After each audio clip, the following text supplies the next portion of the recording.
Yo, what up? It's your boy Floss, back again for something new. Today we're gonna cover the iPad, brand new joint from Apple. And before we get into it though, I just gotta say thanks to everybody that's been leaving the comments on my other joints. Appreciate it. That's why I try, anybody got any questions, I always try to hit y'all back. You know what I'm saying? I just answer a couple of questions first. Like, the main question a lot of people ask me is, why do I do this? And to answer that is real simple. I do it because I like to buy shit, you know what I'm saying? And I'm pretty sure you like to buy new shit. So before I like to buy something, I like to try to get a feel, like, you know what I'm saying, from a regular person, if they like it or not. Because, if you go to the company, they're going to make it seem like that's the best thing in the world. But I want to know from somebody who got it already, let me know whether it's worth getting or not. And that's all I'm doing. So when I'm about to get something, I see y'all's videos, I say, okay, cool, maybe I'll go and get this. If I don't like it, then I ain't gonna get it. Whatever, that's one thing. All right, so let's get into it now. And the main question a lot of people gotta ask about the iPad is, what's the difference from an iPad and an iPod or iPhone? I got a lot of haters that say, oh, no, doesn't make any sense to go and get this because I could do the same thing on my iPod. Yeah, well, you could do the same thing, but if you're gonna be like that, you could easily say, what's the difference from this nice Verizon flip screen phone and this HTC Evo? What's the difference? Yeah, they both do the same thing. You could call your friend on either one of these. You can send a text message to your friend. But what's the difference? Seriously, do I even have to go into that? So use the same concept. What's the difference between an iPad and an iPod Touch? Do the math, all right? We're not even gonna get into that. Do the math yourself. You see the difference. First of all, let's see now. This is a nice box, and like we all know, I like a good box. Nice quality box, not too much. If you ever bought anything from Apple, you're not getting too much as far as books and accessories and all that. You're gonna get the usual, and this is no different. So let's slide it open. Comes right out. Inside the box, we got the iPad. Pop that out. Comes with a nice plastic. Of course, I already opened it and synced it to my iTunes, but I put the plastic back on it for dramatic effect, Inside the box, you got this, which is the book. And if you want to call it a book, no pages, just front and back.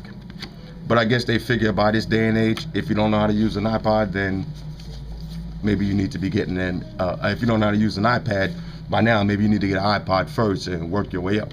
So they don't really, as far as books, really nothing. And of course the classic, my favorite, the 2 Apple stickers. I go and stick them on my daughter's toys or something, who knows. And also you have the USB sync and house charger, which is good. Now peel this plastic off again, and we're loaded up. This is what it looks like when you turn it on. Nothing you never seen before in any other video. I got Wi-Fi in here, so I'm gonna try to connect to my Wi-Fi. Okay, now let's see we'll take a look at a quick YouTube video. Let's see, one of my favorite guys on YouTube. Real handsome guy. I'm not gay, but this guy, very handsome. And there we go. The rotation works pretty good, just like any other Apple product. You got your basic calendar, context, the basic shit. No reason to go through all of this. You already know what comes on an iPad, on an iPod, same thing. The weight is nice and light. A lot of people will complain and saying that it's kind of heavy, but this is not heavy. This is what you expect the weight to be on something that's this big. Not heavy at all, though. I could easily see myself carrying this around, running around, throwing it in the car, jumping out. It looks good though. The rotation is actually very good, and it goes all the angles. So doesn't matter which way you pick it up, you just pick it up and rock. you know. So like I said, iPad, a good purchase. Got your settings. The Wi-Fi works good. I guess I'm gonna have to get the 3G connect also, but whatever, if I want to use it out in the car. And that's about it. But like I said, this is a good purchase right here. You know, if you got an iPod or an iPod Touch or iPhone and you just want a bigger screen, then this is what you need. If you don't have any cash and you worried about what is this gonna do other than your iPod, basically nothing. So, you know, if it's about the money, then don't get it. But if you're able to get it, I highly recommend getting it. This is nice. And I'm about to fully play with it today and tomorrow. I'll make another review after I find out some other stuff about it, which is probably nothing because I got an iPod already. So, like I said, iPad, on a scale of 1 to 10, it's a 10. The official Flossie seal of approval on it. Go get one. Peace.